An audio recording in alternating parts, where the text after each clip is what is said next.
कि आनन फानन में 144 धारा भी मेरे सामने ही लगाया गया है, जबकि ऐसा कुछ था नहीं। तो अब लगातार आप देख सकते हैं कि अनाउंसमेंट्स हो रहे हैं। क्या सरकार अब आगे विचार रही है? महिलाएं तैयार हैं हर तरह से, जो होगा देखा जाएगा, लेकिन इनकी डिमांड पूरी होनी ही चाहिए। ये स्थिति नहीं आने देना चाहिए था। कम से कम यहाँ आ भी गई महिलाएं तो उनके पर लाठीचार्ज करा के और तरह तरह से टॉर्चर भी नहीं करना चाहिए। महिलाएं तो संवेदनशील होती हैं और सरकार बिल्कुल संवेदनहीन हो चुकी है। महिलाओं के लिए बहुत बहुत बड़ी प्रॉब्लम आ गई है कि उनके विषय में कोई सोच नहीं रहा, और ये विषय इतना गंभीर है कि यही महिलाएं समाज चलाती हैं, एरिया चलाती हैं। देखिए अभी हम आर ब्लॉक गोलंबर पे है और यहाँ पे आंगनबाड़ी कार्यकर्ता जो है वो सुबह से लगातार अपनी प्रदर्शन को जो यानी अपनी मांग को जो है उसको लेकर के यानी अपनी मांग को रखने के लिए यहाँ लगातार आई हुई है। और यहाँ पे लगातार जो है सुबह से ही विधानसभा के पास गए थे तो 144 धारा लगा हुआ था जहाँ पे वाटर कैनन का जो है प्रयोग किया गया। देखिए यहाँ पे बीजेपी की जो महिला विधायक है उन लोगों से बातचीत कर रही है, लोगों की समस्याओं का जो है इन लोगों क्या मांग है सरकार से वो सुन रहे हैं। हम उनसे भी बात करना चाहेंगे। देखिए लगातार जो है जितने भी आंगनबाड़ी सेविका सहायिका है उनसे बात वार्तालाप उनका हो रहा है और सभी की बात जो है वो सुन रहे हैं। सभी लोग को शांत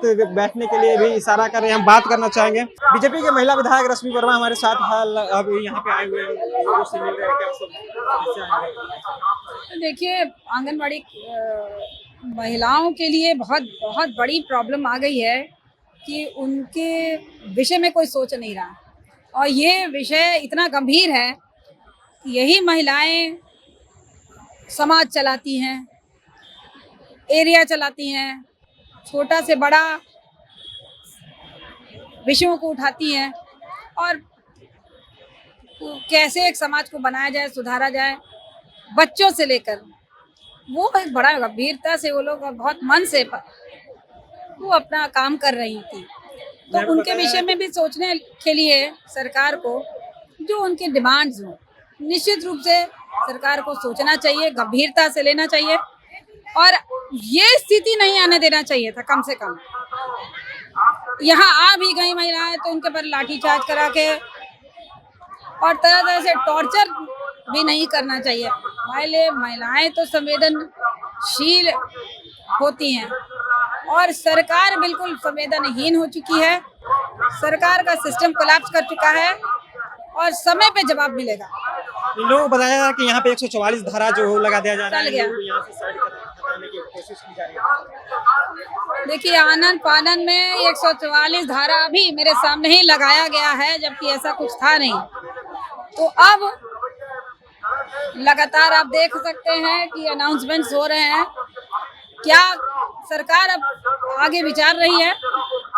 महिलाएं तैयार हैं हर तरह से, जो होगा देखा जाएगा, लेकिन इनकी डिमांड पूरी होनी ही चाहिए, क्योंकि इनकी जेन्युइन डिमांड है। आंगनबाड़ी महिलाओं की जेन्युइन डिमांड है। नीतीश कुमार तो कहते हैं कि जो हम महिलाओं के लिए बहुत कुछ किए हैं, महिलाएं यहाँ पहुंची है। आप उनसे पूछें, आप उन्हीं से पूछें। अगर करते तो दिखता भी तो ना, तो कहाँ दिख रहा है? और क्यों नहीं दिखे? और क्यों नहीं दिखे? जब आप कुछ ये रखते हैं, विषय रखते हैं अपनी तरफ से, तो वो पूरा होना भी तो चाहिए। और महिलाएं बहुत सेंसिटिव इशू है, इस पर बहुत बहुत बड़ा आंदोलन खड़ा होने जा रहा है और उग्र आंदोलन का रूप लेने जा रहा है। जब सरकार में थे, सत्ता में थे, इन लोगों को उसी समय से मांग थी, आप लोगों ने नहीं मांग की, अब विपक्ष में आए हैं तो यहाँ आने पर बिल्कुल हमेशा यही होता है कि जब भी सत्ता पक्ष से हम लोग खड़े होते हैं अपनी डिमांड्स रखने के लिए, पब्लिक का डिमांड्स रखने के लिए, तो हमेशा हम लोग को दबाया कुचलाया जाता है और हम लोग ऐसा क्रिएट हो जाता है पूरा सीन कि हम लोग को वहाँ से सदन को छोड़ के हट जाना पड़ता है। तो ये कब तक चलेगा? ये नहीं चलेगा। जनता स्टेबल सरकार चाहती है और महागठबंधन में कोई स्टेबिलिटी नहीं है, ये जनता समझ चुकी, भांच चुकी है, और अब बहुत देर हो चुकी है समझाने की महिलाओं को।